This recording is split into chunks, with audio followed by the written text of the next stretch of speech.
या लड़की के माँ बाप ने उसकी शादी कहीं और कर दी होगी। प्यार में अक्सर ऐसा हो जाता है। बेचारा।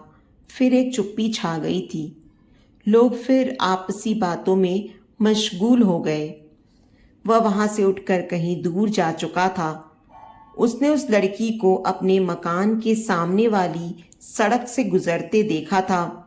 उसे देखकर वह लड़की भी एक हल्की सी मुस्कान छोड़ जाती थी।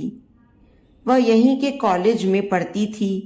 धीरे धीरे उस लड़की की मुस्कान ने उसे अपनी गिरफ्त में ले लिया था। जब वे आपस में मिले तो उसने लड़की से कहा था, तुम हर पल आंखों में छाई रहती हो, क्यों ना हम हमेशा के लिए एक दूजे के हो जाएं। उस लड़की ने कुछ नहीं कहा था। वह केमिस्ट से दवा खरीद कर चली गई थी। उसका चेहरा उदासी में डूबा था। उस लड़की का नाम नीलू था। नीलू के माता पिता उसके उदास चेहरे को देखकर चिंतित हो उठे थे। पिता ने कहा था, पहले तो नीलू के चेहरे पर मुस्कुराहट तैरती थी, लेकिन कई दिनों से उसके चेहरे पर गुलाब के फूल की तरह रंगत नहीं, वह चिड़ियों की तरह फुदकती नहीं, बल्कि किसी बासी फूल की तरह उसके चेहरे पर पीलापन छाया रहता है। नीलू की माँ बोली, लड़की सयानी हो गई है, कुछ सोचती होगी। नीलू के पिता बोले, क्यों नहीं इसके हाथ पीले कर दिए जाएं? माँ ने कहा, कोई ऊंच नीच ना हो जाए, इससे तो यही अच्छा रहेगा। नीलू की यादों को न भूल पाने वाले लड़के का नाम प्रकाश था। वह खुद इस कशिश के बारे में नहीं जानता था। वह अपने आप को संभाल नहीं सका था। उसे अकेलापन खलने लगा था। उसकी आंखों के सामने हर घड़ी नीलू का चेहरा तैरता रहता था। एक दिन प्रकाश नीलू से बोला, नीलू, क्यों ना हम अपने मम्मी डैडी से इस बारे में बात करें? मेरे मम्मी डैडी पुराने विचारों के हैं। वे इस संबंध को कभी नहीं स्वीकारेंगे। नीलू ने कहा। क्यों? प्रकाश ने पूछा था। क्योंकि जाति आड़े आ जाती है प्रकाश। उनके विचार हम लोगों के विचारों से अलग हैं। उनकी सोच को कोई बदल नहीं सकता। कोई रास्ता निकालो नीलू, मैं तुम्हारे बिना एक पल भी नहीं रह सकता। नीलू कुछ जवाब नहीं दे पाई थी। एक खामोशी उसके चेहरे पर घिर गई थी। दोनों निराश मन लिए अलग हो गए। पूरे मोहल्ले में उन दोनों के प्यार की चर्चा होने लगी थी। जानती हो फूलमती, आजकल प्रकाश और नीलू का चक्कर चल रहा है। दोनों आपस में मिल रहे हैं। हाँ दीदी, मैंने भी स्कूल के पास उन्हें मिलते देखा है। आपस में दोनों हौले हौले बतिया रहे थे। मुझ पर नजर पड़ते ही दोनों वहां से खिसक लिए थे। हाँ, मैंने भी दोनों को बैंक्वेट हॉल के पास देखा है। ऐसा ना हो कि बबीता की कहानी दोहरा दी जाए। यह प्यार व्यार का चक्कर बहुत ही बेहुदा है। प्यार की आंधी में बहकर लोग अपनी जिंदगी खराब कर लेते हैं। आज का प्यार वासना से भरा है। प्यार में गंभीरता नहीं है। देखो, इन दोनों की प्रेम कहानी का नतीजा क्या होता है। प्रकाश के पिता उदय बाबू अपने मोहल्ले के इज्जतदार लोगों में शुमार थे। किसी भी शख्स के साथ कोई समस्या होती तो वे ही समाधान किया करते थे। धीरे धीरे यह चर्चा उनके कानों तक भी पहुंच गई थी। उन्होंने घर आकर अपनी पत्नी से कहा था। सुनती हो? पत्नी निशा ने रसोई घर से आकर पूछा। क्या है जी?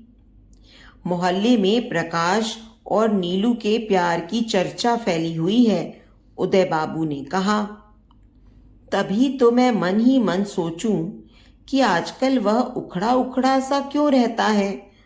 वह खुलकर किसी से बात भी नहीं करता है। मैं प्रोफेसर साहब के यहाँ से आ रहा था, गली में 2-4 औरतें उसी के बारे में बातें कर रही थीं। मैं प्रकाश को समझाऊंगी कि हमें यह रिश्ता कबूल नहीं है, निशा ने कहा। उधर नीलू के मम्मी डैडी ने सोचा कि जितना जल्दी हो सके इसके हाथ पीले करवा दें, और वे इस जुगाड़ में जुट गए। नीलू को जब इस बारे में मालूम हुआ तो उसने प्रकाश से कहा, प्रकाश, अब हम कभी नहीं मिल सकेंगे। क्यों? उसने पूछा था। डैडी मेरा रिश्ता करने की बात चला रहे हैं। हो सकता है कि कुछ ही दिनों में ऐसा हो जाए। इतना कहकर नीलू की आंखों में आंसू डबडबा गए थे। क्या तुमने? नहीं प्रकाश, मैं उनके विचारों का विरोध नहीं कर सकती। तो तुमने मुझे इतना प्यार क्यों किया था? प्रकाश ने पूछा। हम एक दूसरे के हो जाएं, क्या इसे प्यार कहते हैं? क्या जिस्मानी संबंध को ही तुम प्यार का नाम देते हो? यह सुनकर प्रकाश चुप था। क्या अलग रहकर हम एक दूसरे को प्यार नहीं करते रहेंगे?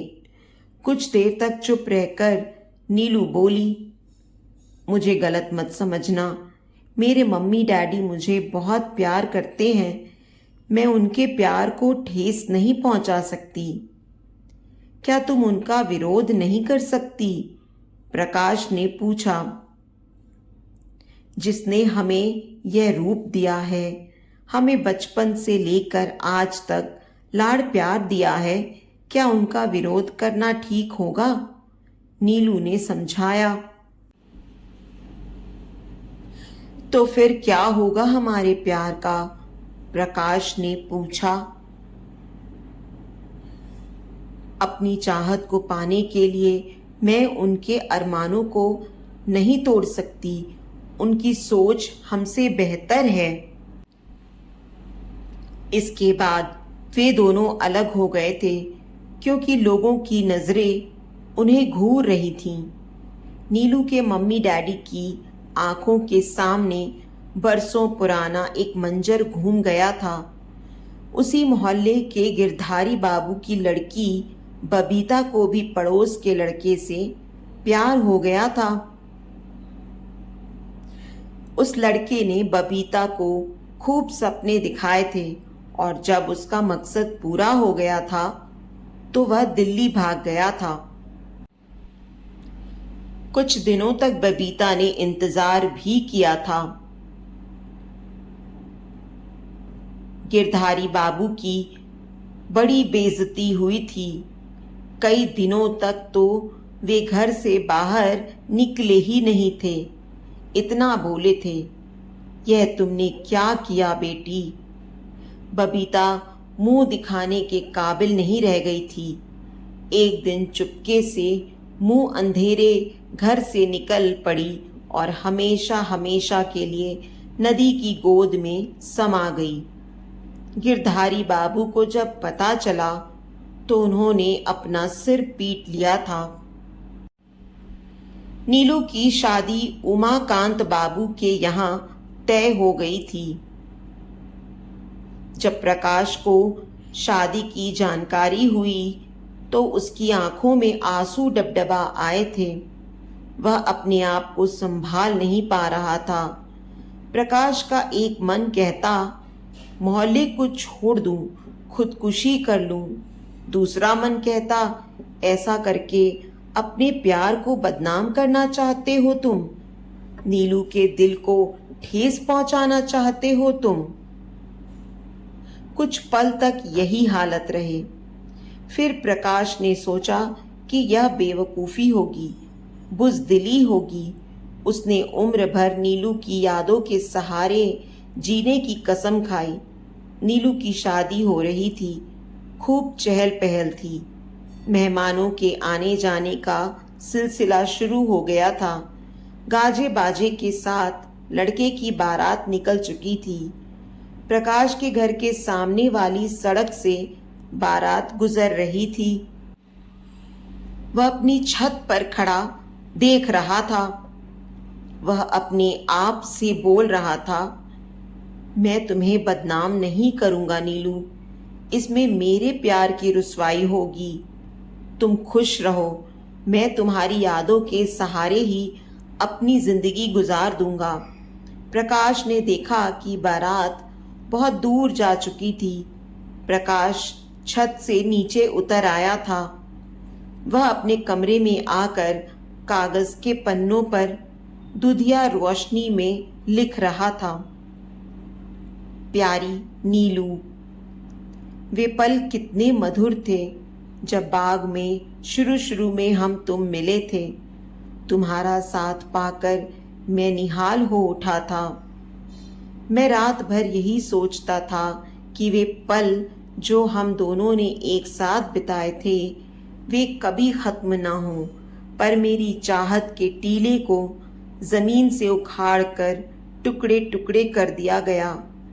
मैं चाहता तो जमाने से रूबरू होकर लड़ता, पर ऐसा करके मैं अपनी मोहब्बत को बदनाम नहीं करना चाहता था। मेरे मन में हमेशा यही बात आती रही कि वे पल हमारी जिंदगी में क्यों आए। तुम मेरी जिंदगी से दूर हो गई हो। मैं बेजान हो गया हूँ। एक अजीब सा खालीपन पूरे शरीर में पसर गया है। संभाल कर रखूंगा उन मधुर पलों को जो हम दोनों ने साथ बिताए थे। तुम्हारा प्रकाश। प्रकाश की आंखें आंसुओं से टिमटिमा रही थीं। धीरे धीरे नीलू की यादों में खोया वह सो गया था।